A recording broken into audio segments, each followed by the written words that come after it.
안녕하세요. 보험업법입니다. 자, 보험업법 시험 잘 봐야죠. 근데 보험업법이 요즘 어렵게 나와요. 그런데 세 과목 중에 보험업법이 어떻게 보면 제일 쉽고 강의도 짧아요. 뭐 이거 늘려서 할 필요가 없는 거예요. 시험 나오는 것만 하면 별로 안 됩니다. 자, 그런데 강의를 잘 들으면 제 생각에 한 보험업법이 최소 70은 나올 거예요. 자, 그런데 계약법이 만약에 점수가 잘 안 나오면 그거를 좀 받쳐줄 수 있는 과목이 보험업법밖에 없어요. 아슬아슬 떨어지시는 분들이 보험업법 공부가 좀 안 돼가지고 떨어져요. 예컨대 계약법이 뭐 한 50점인데 어렵게 나올 수도 있으니까. 그런데 사실 뭐 강의 잘 들으면 제 강의를 통하면 이거보다 넘죠, 당연히. 근데 이제 손사 이론도 뭐 비경영학도 같은 분은 뭐 한 60점 나왔다. 혹은 뭐 50점 나왔다. 그럼 어법이 최소 70이 나와야 합쳐서 60이 되니까 얘는 적어도 70은 나와야 되는 거예요. 근데 좀 잘 안 나와서 뭐 손사가 막 50 나오면 얘는 80 나와야 되는 거예요. 그래서 어떻게 보면 얘는 전략 과목에서 합격하는 이제 기본이 되는 애예요. 기본 하셔야 돼. 강의할 때도 제가 필요한 건 다 해요. 자, 그런데 얘는 좀 문제를 많이 풀어봐야 되고 얘는 논리가 없어요. 옛날에 좀 상법 파트 많이 들어가던 해가 있었는데 지금은 이제 빠진 지 몇 년 됐거든요. 그거라도 좀 있으면 좀 논리적으로 설명하겠는데 얘는 논리는 별로 없는 편이에요. 약간의 뭐 이렇게 행정법 정도의 느낌을 좀 갖고 있습니다. 그래서 이제 국가기관이 어떻게 뭐 한다 이런 행정법이기 때문에 얘는 뭐 논리보다는 뭐 내용 구체적으로 뭐 포인트 이런 거 잘 잡아서 하면 됩니다. 자, 됐죠? 목표는 80점 목표. 그 정도 잡으면 합격해요. 열심히 합시다. 보험업법에 의 이렇게 들어가는데 여러분 보험업법 같은 경우는 이제 여기서 책에서도 그렇고 공사혼합법이에요. 공사혼합법. 뭐죠? 공사를 2개 이상 한 공사가 혼합되나? 그건 아니고 공적인 규정과 사적인 규정이 혼합되어 있는 법규예요. 흔히 행정법이라고 하면 공법이에요. 그죠? 민법이나 상법은 사법이라고요. 그래서 공법과 사법의 특징을 모두 갖고 있는 얘는 좀 독특한 느낌이 있어요.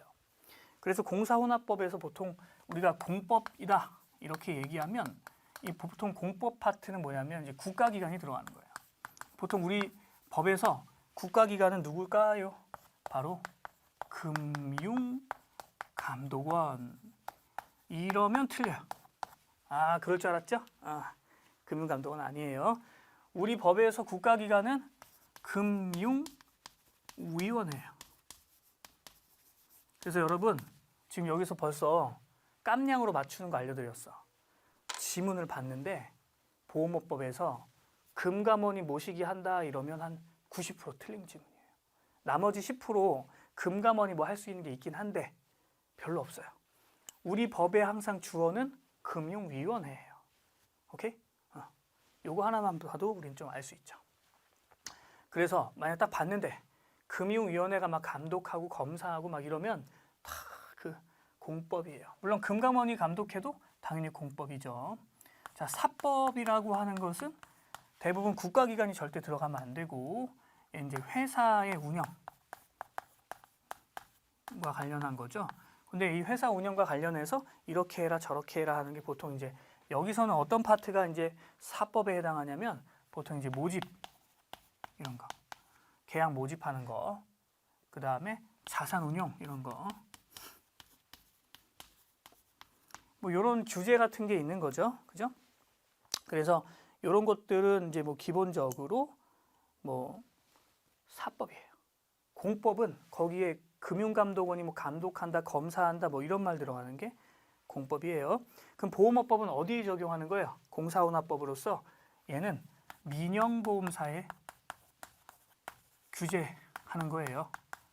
민영보험사. 그래서 이제 국영보험사는 공사혼합법인 보험업법에서 규제하지 않아요.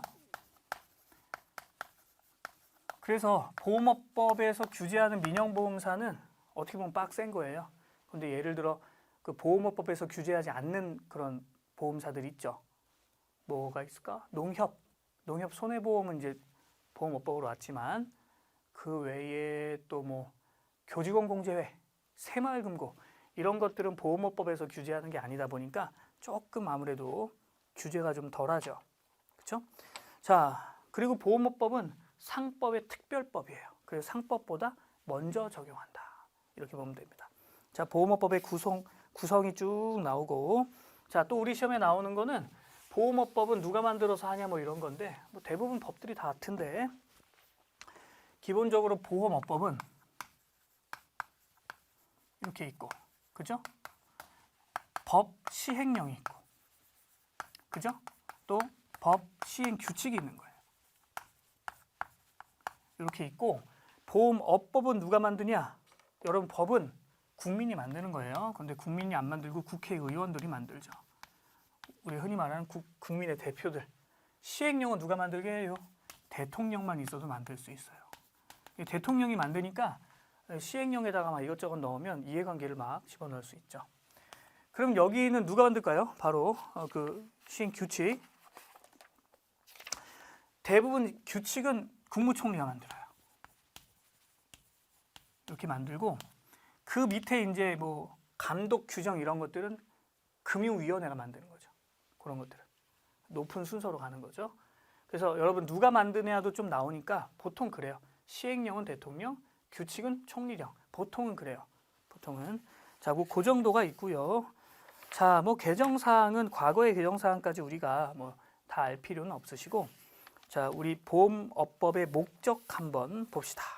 자, 제1조 목적 이렇게 돼 있고, 자, 이 법은 보험업을 경영하는 자의 건전 경영 도모하고 계피, 그 밖에 이해관계인의 권익 보호하고 업의 건전한 육성과 국민 경제의 균형 있는 발전에 기여한다. 이 말만 보면 뭐 기가 막히죠. 법은 다 그래요. 여러분 법 만든 거 보면 그 법에 있는 목표만 해도 뭐 사회가 엄청 좋아질 것 같아요.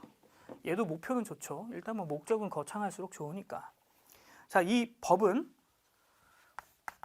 경영하는 사람의 건전 운영을 돕는 거예요. 건전한 운영. 그리고 뭐라고 돼 있어요, 지금? 계피 이해관계인의 권익 보호하는 거예요. 계피는 이제 계약자나 피보험자, 그리고 그 밖에 이해관계이니까 흔히 말하는 계약자 측에 속하는. 그래서 이들의 이해관계인의 뭐예요? 권익 보호예요. 그래서 시험이 잘 나오는 건 뭘까요?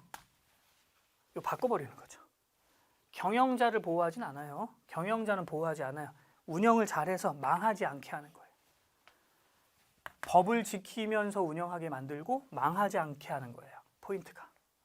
이 법의 포인트는 보험회사 안 망하게 하고 보험회사 영업을 좀 잘하게 하고 그 다음에 계약자는 좀 최대한 보호하고 이런 게 이 법의 포인트죠. 우리 책의 특징은 뭐냐? 제가 토픽을 쫙 나눠가지고 토픽별로 문제를 확 넣어버렸어요.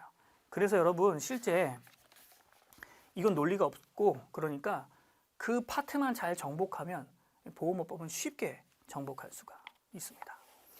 그렇죠. 자, 뭐 이런 내용들이 보험업법의 이제 기본 내용이 되는 거였어요. 자, 뭐 재밌었죠? 자, 그러면 이제 도입 들어갔으니까 이제부터 또 보험업법의 정의부터 이런 거는 좀 쉬었다가 하겠습니다.